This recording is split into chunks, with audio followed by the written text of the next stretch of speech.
Hello friends, कैसे आप सभी। तो चलिए स्टार्ट करते हैं सिंधु घाटी सभ्यता। यह आज का महत्वपूर्ण टॉपिक है।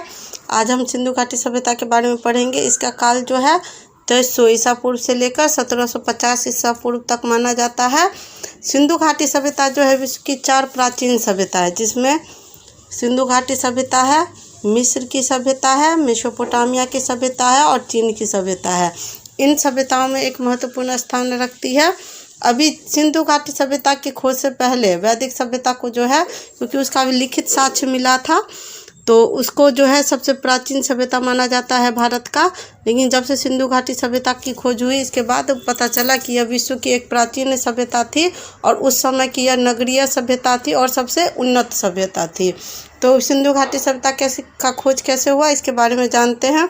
अगर इसके खोज की बात करें तो इस सबसे पहले चार्ल्स मैनसन नाम के व्यक्ति थे। उन्होंने सिंधु क्षेत्र का दौरा किया था 1826 ईस्वी में, और उन्हें हड़प्पा से जुड़े हुए कुछ बेसिक जानकारियां मिली थी, जिसका उल्लेख उन्होंने किस में किया था, एक जर्नल, एक पत्रिका में किया था, जिसका नाम था नैरेटिव ऑफ जर्नल्स। क्या नाम था? Narrative of journals. इस पत्रिका में उन्होंने सिंधु क्षेत्र का कुछ उल्लेख किया था, लेकिन ज़्यादा जानकारी वे नहीं दे पाए थे। इसके कि भारत में रेलवे का विकास 1853 में हुआ और सबसे पहले मुंबई से ठाणे के बीच रेलवे लाइन चलाई गई थी। इसके बाद पूरे भारत में रेलवे का विकास हुआ और इसी क्रम में 1856 ईस्वी में लाहौर से लेकर कराची तक, ये क्षेत्र पाकिस्तान में पड़ता है, तो इस क्षेत्र में रेलवे लाइन बिछाने का कार्य प्रारंभ हुआ। और उस समय इंजीनियर थे बर्टन बंधु, जिनका नाम जेम्स और विलियम था। उनको इस क्षेत्र में बहुत सारी ईंटें मिली और उनको आश्चर्य भी लग रहा था कि भाई इतनी सारी ईंटें कहाँ से आ रही है, लेकिन उन्होंने इसका यूज निर्माण कार्य में किया। इसके बाद जो है उस समय भारतीय पुरातत्व विभाग के प्रमुख जो थे अलेक्जेंडर कनिंघम थे। इसका हमने पूरा पाषाण काल में इसका उल्लेख किया था।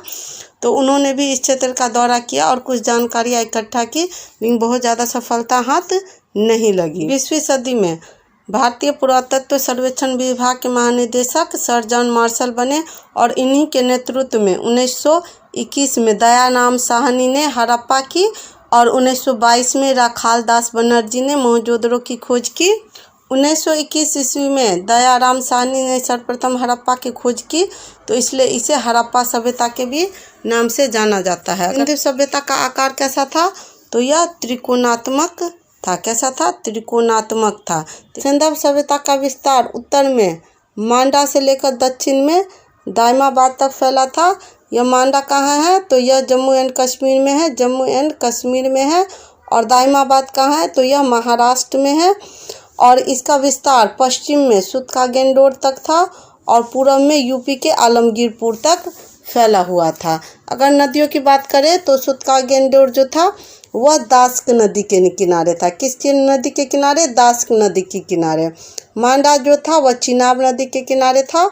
आलमगीरपुर हिंदर नदी के किनारे था और दायमाबाद जो है प्रवरा नदी के किनारे स्थित था। किसी भी सभ्यता का विस्तार अधिकांशतः नदियों के किनारे ही हुआ है। और हम पहले बता चुके हैं कि सिंधु घाटी क्या थी, एक नगरीय सभ्यता थी।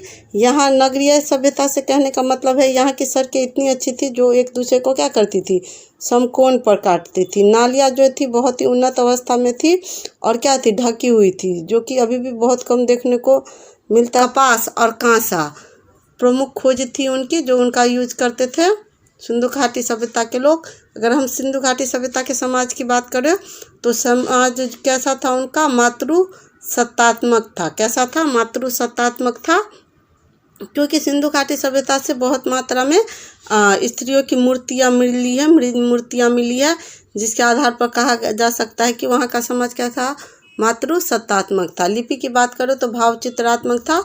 उन्होंने लिखा तो है, चित्रों का भी प्रयोग किया है, लेकिन अभी तक उसको पढ़ा नहीं जा सका है।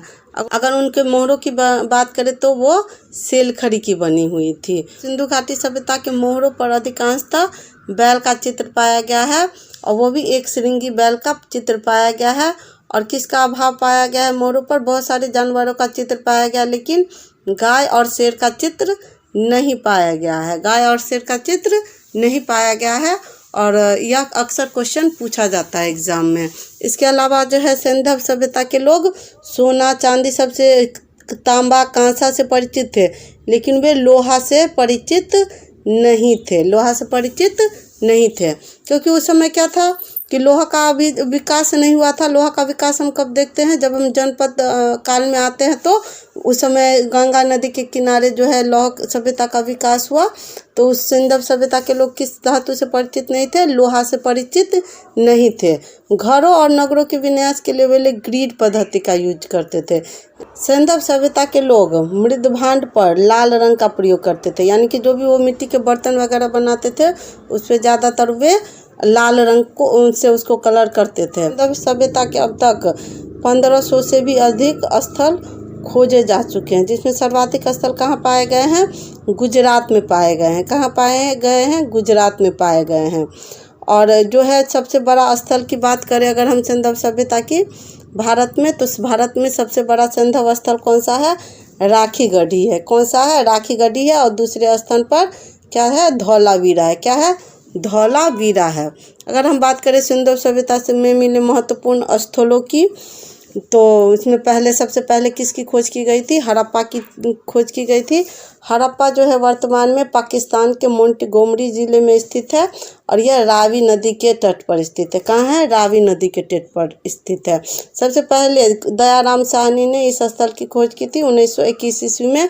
अगर हम हड़प्पा से मिले प्रमुख वस्तुओं की बात करें तो इनमें सबसे प्रमुख है स्वास्तिक का चिन्ह, यानी कि जो स्वास्तिक की हम पूजा करते हैं, आराधना करते हैं, वो सबसे पहले कहाँ मिला है, सिंधु घाटी सभ्यता में मिला है। अलावा वहाँ से ताबूत मिला है, यानी कि जिसमें शवों को दफनाया जाता है, वह ताबूत जो है सिंधु घाटी सभ्यता में मिला है। इसके बाद अन्नागार मिला है, कब्रिस्तान R37 मिला है। हड़प्पा से एक महत्वपूर्ण वस्तु और प्राप्त हुई है, वह है स्त्री के गर्भ से निकलते हुए पौधे का चित्र मिला है, जिससे पता चलता है कि वो लोग मातृ देवी की आराधना करते थे। हड़प्पा सभ्यता का एक और महत्वपूर्ण स्थल है मोहनजोदड़ो। यह भी पाकिस्तान के सिंध प्रांत में स्थित है और यह कहाँ स्थित है, सिंधु नदी के तट पर। कहाँ स्थित है, सिंधु नदी के तट पर। इसकी खोज 1922 ईस्वी में राखालदास बनर्जी ने की। अगर हम बात करें मोहनजोदड़ो से प्राप्त महत्वपूर्ण वस्तुओं की, तो स्नानागार मिला है। यह स्नानागार बहुत बड़ा है और इसे मोहनजोदड़ो का सबसे महत्वपूर्ण प्राप्त स्थल कहा जा सकता है। अगर अन्नागार की बात करें तो बहुत बड़ा अन्नागार मिला है। अनाजों को रखने की जगह को अन्नागार कहते हैं। कांस्य नर्तकी की मूर्ति मिली है, यानी कांसे की बनी एक डांसर की मूर्ति है जो कि मोहनजोदड़ो से मिला है।